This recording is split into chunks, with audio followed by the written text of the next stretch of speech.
Robin Wall Kimmerer, Braiding Sweetgrass, Indigenous Wisdom, Scientific Knowledge and the Teachings of Plants.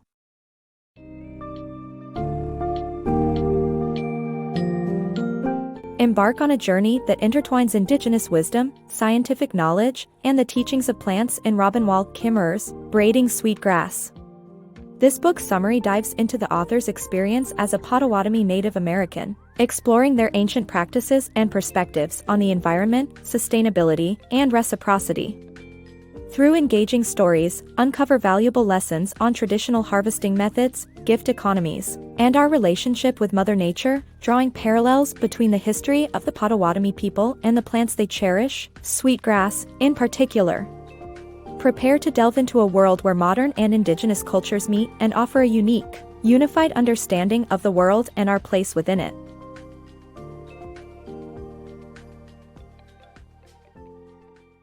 Embracing Nature's Gift Economy. Author Robin Wall Kimmerer, a Potawatomi Native American, reflects on the cultural clash between modern America and her tribe's traditional values. A core difference lies in their relationship with nature's offerings, like wild strawberries. Potawatomi culture appreciates the gift economy of receiving without the expectation of payment, and reciprocates by nurturing nature in return. However, modern America disregards this gift economy, demanding payment for enjoying nature's fruits. Robin Wall Kimmerer grew up in a unique environment that blended her Potawatomi heritage with modern American society. She spent her childhood in upstate New York, experiencing firsthand the vast differences between her tribe's values and the prevailing culture. A striking distinction emerged in how these cultures treat nature and the bounty it provides. Kimmerer often gathered wild strawberries after school, appreciating the world's generosity as a manifestation of the gift economy, freely given, without any expected return. However, her Potawatomi upbringing taught her the importance of reciprocation. For strawberries, this meant caring for the fields post-harvest, planting seedlings, and preparing the land for future growth. This practice cultivates a mutual bond between humans and nature, akin to the loving relationship between two individuals who care for each other not out of obligation, but out of love. Contrastingly, modern American society disregards the gift economy in its treatment of nature. Kimmerer once worked at a local strawberry farm, where the owner strictly forbade workers from eating the strawberries without first paying for them. Consequently, Kimmerer had to use her earnings to buy the very strawberries she had picked, exposing the incongruity between her cultural roots and the values imposed by modern America. In this way, Kimmerer challenges us to critically evaluate our relationship with nature and the gifts it offers. By promoting gratitude and reciprocation, we can foster an enduring bond with the natural world that benefits both parties, returning to the interconnected spirit cherished by indigenous cultures like the Potawatomi. Sweetgrass, honoring Skywoman. Sweetgrass holds a vital place in Potawatomi traditions, symbolizing the story of Skywoman, who brought life to Earth. This sacred plant is now at risk due to invasive European flora encroaching on its native habitat. Remarkably, the tale of sweetgrass mirrors the experience of many indigenous people who also faced displacement. By understanding indigenous cultures and incorporating their values, we can reassess our bond with nature and promote healing for both the land and its people. The aromatic herb sweetgrass is deeply embedded in Potawatomi culture, rooted in the mythology of Skywoman, a celestial being who descended to Earth to spread life. Sweetgrass was the first life form she created, making it a revered plant among the Potawatomi people. They honor this mythology through spiritual practices by braiding sweetgrass to resemble Skywoman's hair, as well as integrating it into daily life by weaving baskets. Basket weaving connects the Potawatomi with Skywoman, as creating something new from sweetgrass is seen as a tribute to their celestial creator. Sadly, sweetgrass populations are in decline due to the invasion of European plants, which spread aggressively and displaced native species. This precious herb now faces the risk of disappearing entirely. Notably, the story of sweetgrass parallels the experiences of the Potawatomi people and many other native tribes. As foreign plant life arrived with European colonists, so too did the lives of indigenous people change dramatically.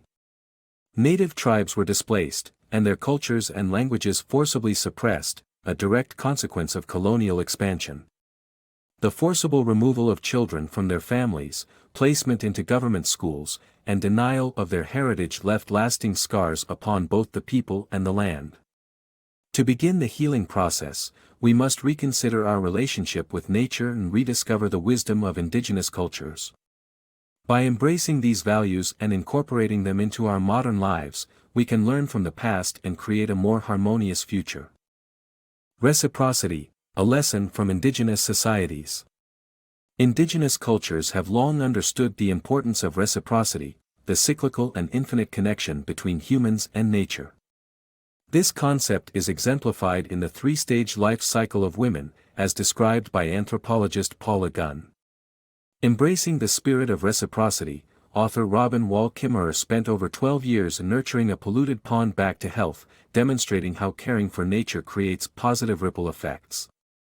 Today's society, with its focus on extracting non-renewable resources, could learn valuable lessons from the principle of reciprocity, which fosters a more sustainable and harmonious existence. Indigenous societies offer us valuable insights into the power of reciprocity, an ongoing, cyclical relationship between humans and their environment. Anthropologist Paula Gunn illustrates this idea by examining the three stages of a woman's life: the way of the daughter, the way of the mother, and the way of the teacher. Through these stages, a woman learns from her parents, passes on her knowledge and love to her children, and eventually becomes a wise advisor to her community.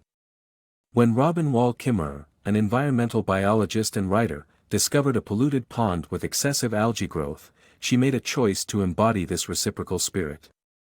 Over the course of 12 years, she regularly cleansed the pond, allowing it to regain its natural equilibrium and fostering life within and around it. This act of caring not only benefited the pond but also had a positive impact on other bodies of water connected to it. Contrastingly, the modern world often disregards this ancient principle, resulting in unsustainable practices like the extraction of non-renewable resources. Such actions bring no reciprocal benefit, damaging both the planet and the people involved. By re-embracing the wisdom of reciprocity found in indigenous societies, humanity can rediscover an approach to living that places vital importance on mutual respect and cooperation with our planet, ultimately ensuring a sustainable and harmonious coexistence. Honoring harvest, true sustainability. A few decades back, society gradually shifted towards being more environmentally responsible, leading to numerous benefits, such as widespread recycling. However, there's still much work to be done to achieve true sustainability. The Potawatomi, an indigenous tribe, teach us that sustainability is grounded in reciprocity. They practice the honorable harvest, wherein they take only what's required for survival and leave the rest for nature to regenerate. Current food and farming policies barely scratch the surface when it comes to embracing such sustainable practices. To move towards true sustainability, we should not only recycle and follow environmental guidelines but also actively engage with nature and implement reciprocal practices like the honorable harvest. By doing so, we can better support the earth and its bountiful resources. Embracing sustainable agricultural wisdom. Kimmerer, an environmental biology professor with a deep understanding of Potawatomi traditions, introduces the ancient agricultural practice of the Three Sisters to her students. This method, based on a mythological tale of three sisters representing corn, beans, and squash, exhibits how traditional techniques can be used to help crops thrive without harmful modern methods. By adopting sustainable practices, we can eliminate the need for toxic insecticides, which harm the environment and other species essential to our ecosystem. Blending her understanding of Potawatomi traditions with her background in environmental biology, Kimmerer brings a unique perspective to her teachings. Challenged by her students' disinterest in traditional academic approaches, she incorporates Native American wisdom to demonstrate practical agriculture applications. As a result, the first class in her course now takes place in the garden, where students learn about the Three Sisters method of farming. The story behind the Three Sisters originates with a mythological tale about three sisters who sought shelter during a winter storm. Although the villagers they encountered had little to offer, they shared their scarce food with the sisters. Grateful for the villagers' generosity, the sisters revealed themselves as embodiments of corn, beans, and squash, bestowing a bounty of their seeds upon the community. This ancient planting technique combines these three crops to create a symbiotic relationship that benefits each plant.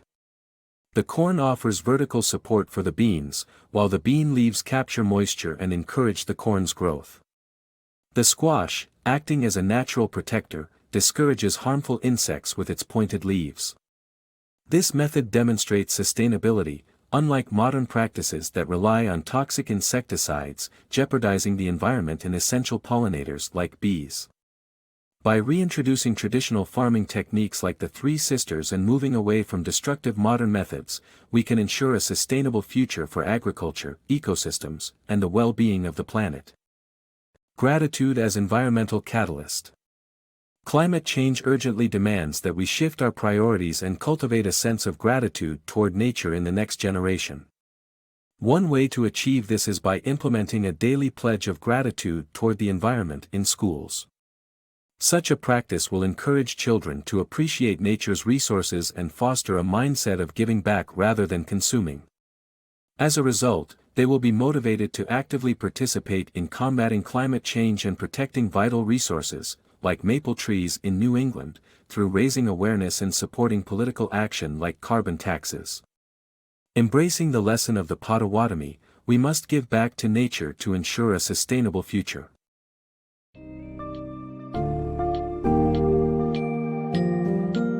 In A Braiding Sweetgrass, Robin Wall Kimmerer uncovers the importance of Indigenous wisdom and practices when it comes to maintaining a reciprocal relationship with the environment. Through stories of the Potawatomi people, Kimmerer emphasizes the necessity of sustainable farming, environmental responsibility, and gratitude for nature's gifts. By rediscovering our relationship with nature, we can learn how to create a more sustainable future and adopt practices that benefit both ourselves and our planet.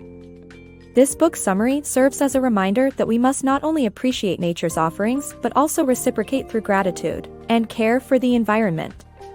Whether through small acts like tree planting or advocating for policy changes, we each have a role in ensuring our planet remains a haven for generations to come.